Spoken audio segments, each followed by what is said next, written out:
Testing. Good afternoon, everyone. It's nice to see a good turnout from our colleagues. Just before I start, I'd like to echo a comment from my colleague Killian. If you got any business cards, you can just drop them here. There's a prize draw at the end of the seminar, so please feel free to drop off your business cards if you can.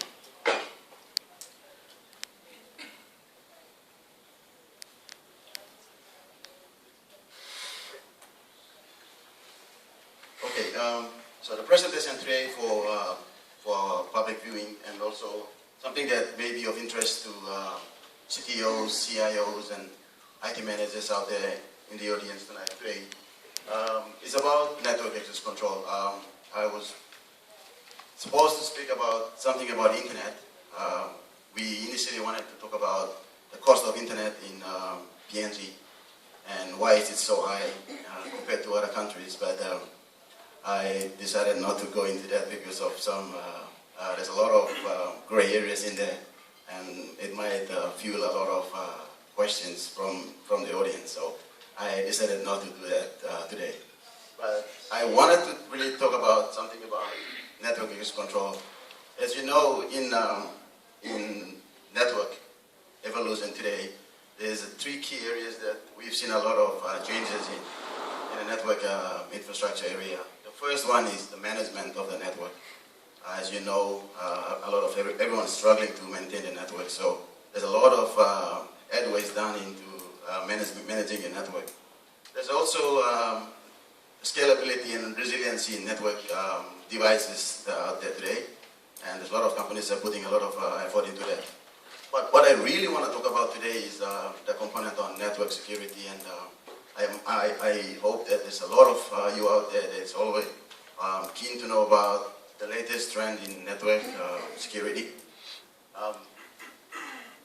The subtopic of network security I want to talk about was the threats from the inside of your own network, and what you can do as an IT professional decision maker within your company, within your enterprise, what you can do to help mitigate some of those problems within the company or within the organization. So this is where this little thing called network access control. No one really knows what it is, and in my previous job as a solutions architect with one of the IT companies, we always get this from a lot of government departments, a lot of companies, a lot of schools out there that always ask the question of this thing that I'll just on the next slide. Okay. So this is the paradigm on network access today. So I'm not going to say a lot on that slide, but some of the questions that people normally ask is, who is accessing my network from the inside?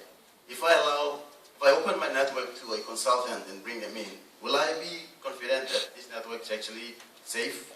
Will this person who's bringing their personal laptop's computer into my office, is it safe to give him access? If I do give him access, what is he doing on the network? What can he do on the network? So these are the kind of questions that people normally ask these days. And especially for small business and medium-sized enterprises where cost of operating an IT person, cost of investing in hardware becomes really a challenge. Talk about network access control is actually a key. As you know, in building a home, you always put the foundations up first. In any network, when you build it, you always put the foundation. Let me rephrase that. In any network infrastructure, in any IT infrastructure that you build, you always want to make sure your network is protected, because it is the key to everything else that you will build on. And therefore, making sure your network is protected, resilient, and safe, and is also not a business hindrance to your users. Something called network access control may be the solution that you may be looking at. So, what is network access control that I'm referring to? So, as you know, a lot of you out there have put firewalls protocols, you've put secure internet gateways, you've put antivirus, you've put network software protection on PCs, laptops. But still you've got this issue about worms, attacks. You have to battle with computer crashing because the hard drive is erased. Somebody hijacked into your computer and your network and pull out information from that. So I'm sure in your daily activity as IT professionals, you will come across these kind of things. And you always, and sometimes people wonder, what can I do to help? And this is where network access control comes in. NAC, which is a short for network access control, has been around for almost 6 years now. And there's a lot of big players out there who actually have products that can be called network access controls. The big three, you got Cisco, Microsoft, and the others. So they've introduced this product, network access control. So what is it?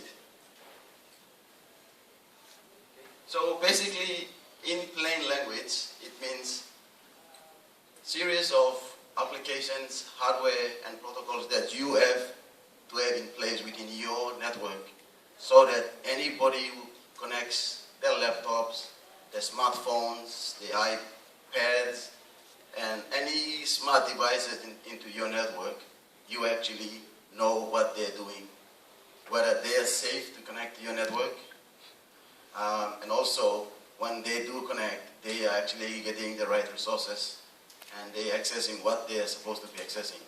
So this is what network access control is all about. In enterprises like banks, government departments, law firms, especially where document security is a big concern, network access control can be a very attractive proposition for the IT manager or the CTO to consider. As you know, these days our lives revolve around information, and information is normally kept in documents, and documents are now PDFs and the words and the PowerPoints that we have in our servers and in our storage.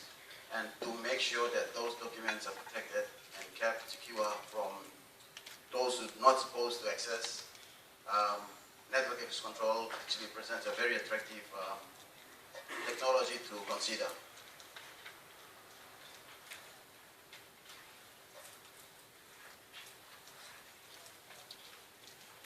What network access control actually brings to you as a CTO, as a strategic decision maker within any company, is the assurance that when anyone connects to your network, when I'm talking about connecting to your network, I'm talking about people with wireless, people who have installed wireless networks in their own environment, people who allow remote access through dial-up or through VPN, or people who give access to consultants who come in a day or two to your network, those who connect from homes, and some users who just bring their laptops home to the office to say, can I update my antivirus because I've got a good connection here, but so is it okay? So as an IT manager, you become a little bit, you become worried when people start bringing their personal devices into your organization and start plugging things here and there. So it can become a concern. That's where the idea of network access control is becoming very, very interesting. Network access control actually started off by a company called Bradford. You will see Bradford. They were the ones who started it off, and then has been adopted by big players like Cisco and Microsoft.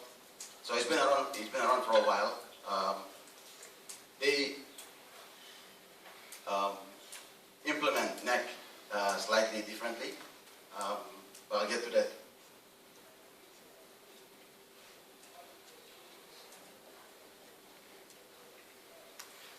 So as I mentioned earlier, the goals of network access control the NAC brings to any organization is actually the peace of mind that it gives to the IT manager to ensure that any business policy that they enforce through IT is actually complied with. So basically what I mean is that security to certain documents, how person is given when they actually connect to the network. As you know, most of you out there now, I'm pretty sure 95% of enterprises out there now, your networks are actually open.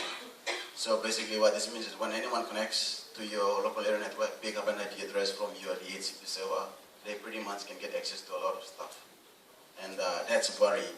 So network access control actually gives you a peace of mind and allows you to enforce your strategy and your policy as a decision maker within your organization to ensure that data, information that is stored somewhere in your SAN or in your servers are actually protected, and only the correct people who are validated, authenticated, actually get access to those.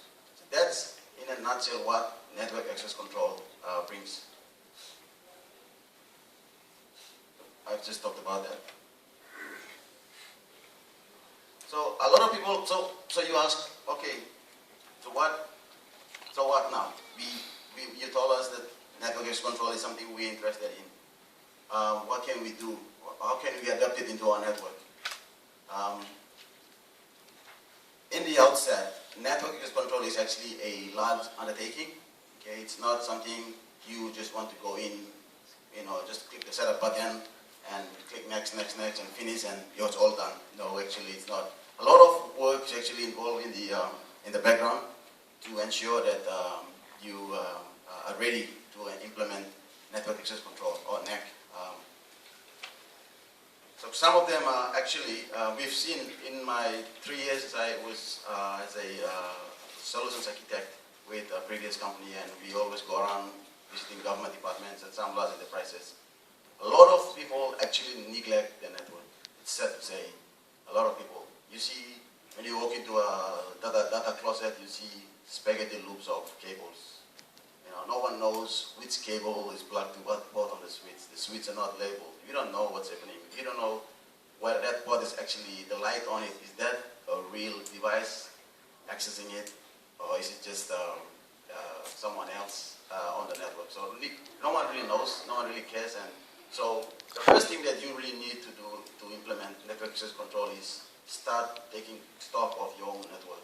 You need to know what's going on in your network. And there are some tools you can run on your to get an inventory of your network. People should start seriously think about business enforcing business requirement via IT with the use of policies, business IT policy. Basically, when I mean business IT policy, is a set of guidance you have in your network that says, do not bring your laptop into the office.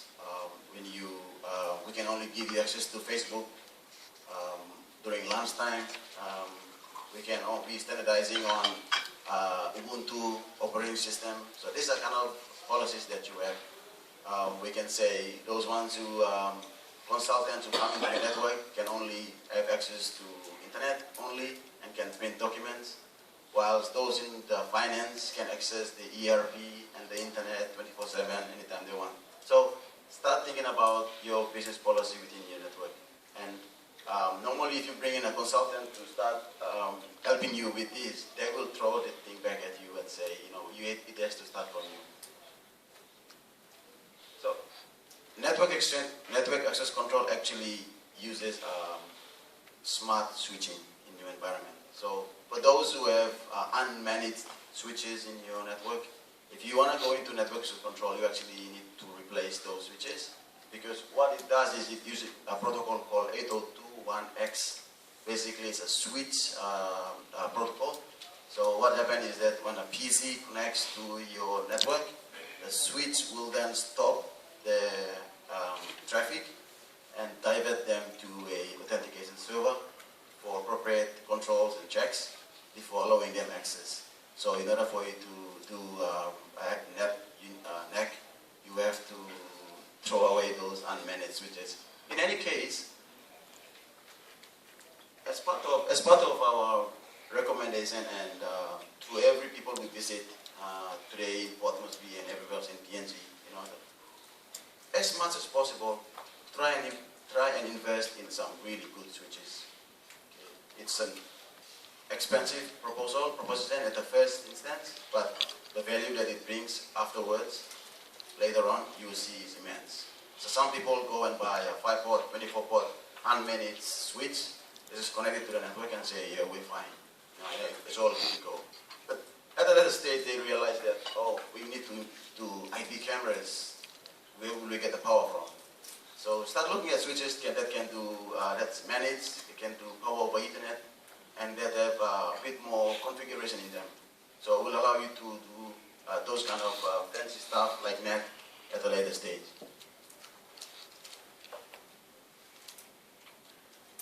It's also, people always ask me about NAC, and they say it's a very expensive product. Actually, no, it's not. There's a lot of NAC solutions out there that are designed for small business. One of them is if you probably heard about it, from Microsoft, Network Access Point, NAP. Actually, it comes as an add-on to the Windows 2008 R2 OS, operating system. So you can actually get up and running with it as quickly as you can. And it's actually quite easy to set up as it is, but the underlying infrastructure you still need to set up.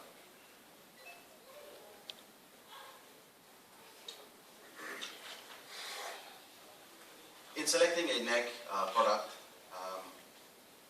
there are four important things that you should think about and consider.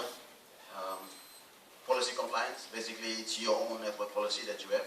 So how you want to ensure people connect to the network actually compliant to a certain policy.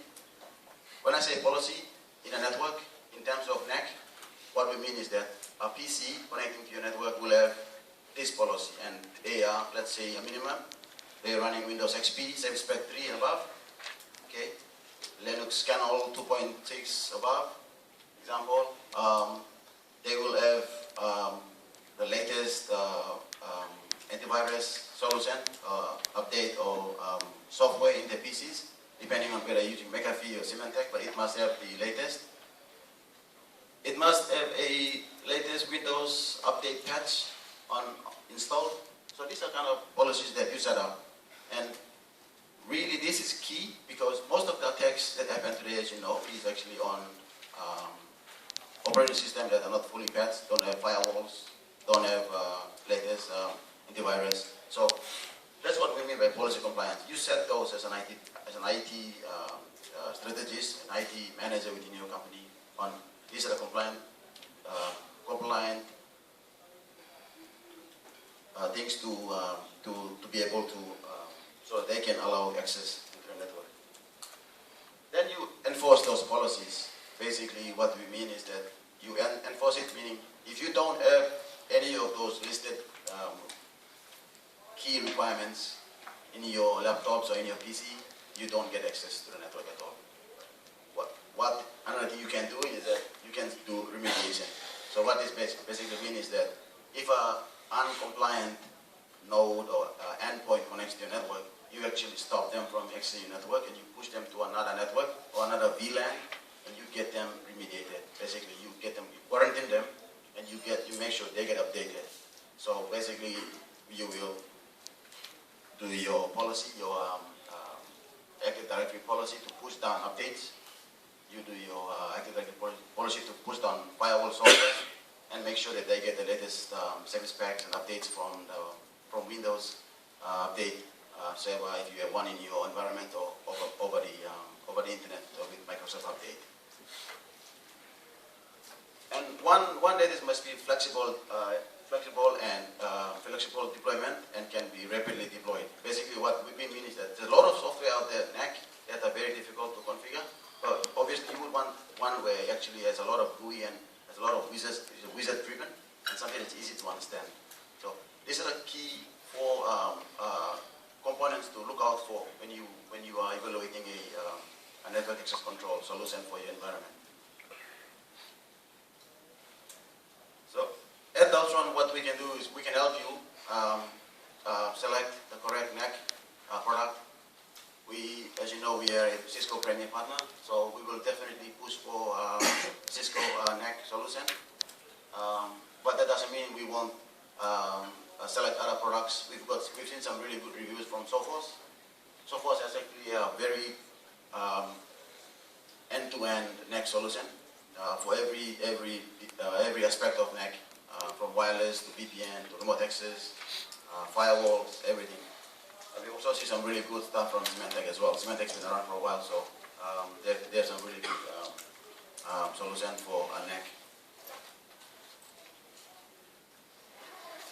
I think that's pretty much what I wanted to talk about NAC. I don't know what it can become really technical, so I just want to stay away from it as much as possible.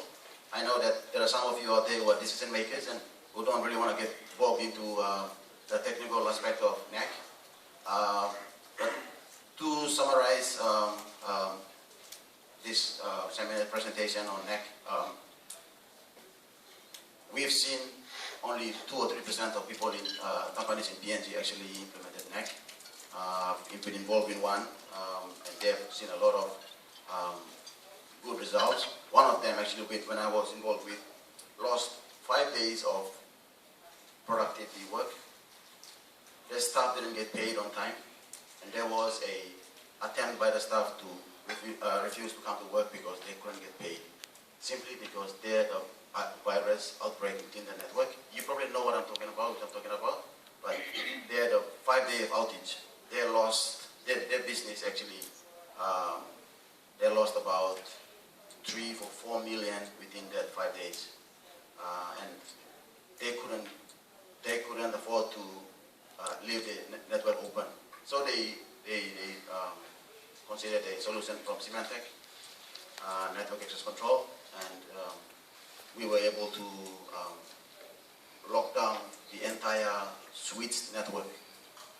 Basically, what was done for them was we presented a remedial environment as well as an enforcement policy server. Basically, any device at all that connects to that particular client's network actually gets checked, and if they pass certain policy within the environment, allow access to the network.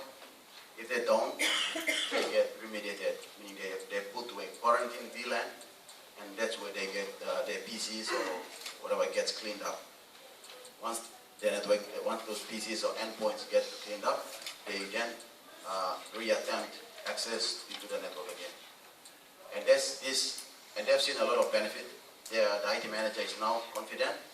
He doesn't really need to worry about leaving ports on the switch shut down. He knows that anyone connecting anything to that network, they've now actually operated a enterprise WLAN solution in the environment. Before they couldn't do it because of the worry about people accessing the network from outside the fence.